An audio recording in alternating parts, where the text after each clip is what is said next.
You are sitting at the dinner table. You are maybe 9 years old. Your brother just showed your parents his drawing, and the whole room lit up. Your mother clapped. Your father leaned in. Everyone was smiling.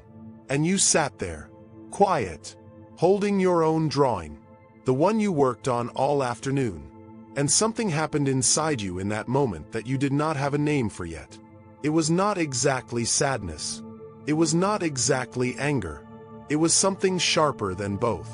Something that whispered, "Why him and not me?" You probably folded your drawing and slid it under your chair. And you smiled, because that is what you were supposed to do. But that feeling did not leave. It just went underground. People call it jealousy. They call it immaturity. They call it pettiness between kids who should have known better. Parents wave it away with phrases like "you too will grow out of it," or "stop being so sensitive," or "why can't you just be happy for your sibling?" But what was actually happening at that table had nothing to do with jealousy. It had nothing to do with pettiness. What was happening was one of the most primal things a human child can experience. The fear of being replaced. The fear that love is not infinite. That it is a resource, finite, distributed, and someone else is getting more of it than you. People call this sibling rivalry, but it is actually a survival response dressed in childhood clothing. Here is the paradox that makes this so quietly devastating. The moment you needed to feel closest to your family is the exact moment you started competing with the people inside it. The moment you needed connection the most, you reached for comparison instead. And that switch, that tiny rewiring that happened somewhere between childhood and now, did not stay at the dinner table. It followed you into your friendships, into your workplace, into your romantic relationships, into the way you look at your own reflection and measure what you see. There is something happening beneath the surface of sibling rivalry that most people never examine. It is not about your brother's drawing. It was never about the drawing. It was about what the drawing represented. Proof. Proof that he was valuable. Proof that he was loved. Proof that he was safe. Because for a child, love is not just warmth. Love is protection. Love is survival. A child who feels unseen by their parents does not just feel sad. They feel endangered. Their nervous system registers it the same way it would register a physical threat. So the rivalry was never really between you and your sibling. It was between you and the version of yourself that felt like it was not enough. Your brain does this because it was designed to. There is a concept in developmental psychology called resource competition theory. It says that siblings are, from an evolutionary standpoint, competitors for parental investment, food, attention, emotional availability, time. Your brain, even as a child, was running calculations. Who is getting more? Who is falling behind? Is my position in this family secure? When a parent praised your sibling, your amygdala, the part of your brain responsible for threat detection, fired. Not because you were being dramatic, but because, at a biological level, your brain interpreted reduced parental attention as a threat to your survival. Think about that. Your sibling getting a compliment at the dinner table registered in your body the way a predator registers in the body of a prey animal. This was never pettiness. This was biology. At some point very early in your life, you learned something. Not in a classroom, not from a book. You learned it from repetition, from pattern, from 1,000 small moments that added up to a single belief. You learned that love has to be earned, that attention is a competition, that the world has limited room for more than one person to shine at a time. Maybe your sibling was the golden child, the one who seemed to get it right effortlessly, and you were always the one explaining yourself, defending yourself, trying to close a gap that never seemed to close. Or maybe you were the golden child, and you spent your whole childhood managing the guilt of that, dimming your own light so your sibling wouldn't feel so dark. Both positions leave a mark. Different scars, same wound. And it is not just you. The world teaches this. From the moment children enter school, they are ranked. Test scores, sports teams, class positions. Society turns development into a leaderboard. And siblings who grow up in the same house, attending the same school, raised by the same parents, they feel this ranking pressure more intensely than almost anyone else. Culture does not help. Family gatherings become quiet arenas. Your cousin just got promoted. Your sister is getting married. Your brother bought a house. Every update about a sibling arrives wrapped in an unspoken question. And what have you done? Social media has turned this into something almost unbearable. You watch your sibling's highlight reel from a distance, and your nervous system does not know it is a highlight reel. It just sees evidence. Evidence that the gap you felt at the dinner table at 9 years old is still there.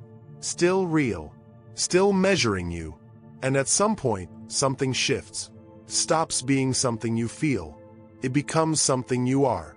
The child who needed to be seen becomes the adult who cannot celebrate anyone else's success without a quiet storm moving through them.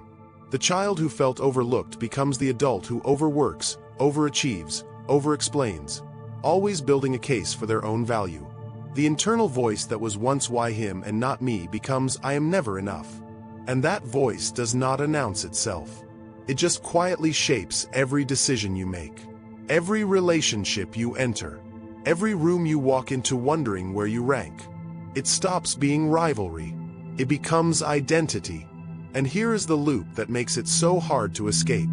The more you compete, with your sibling, with your colleagues, with strangers on the internet, the more you need external validation to feel okay. And the more you need validation, the more devastating it feels when someone else gets it instead of you. And the more devastating that feels, the harder you compete.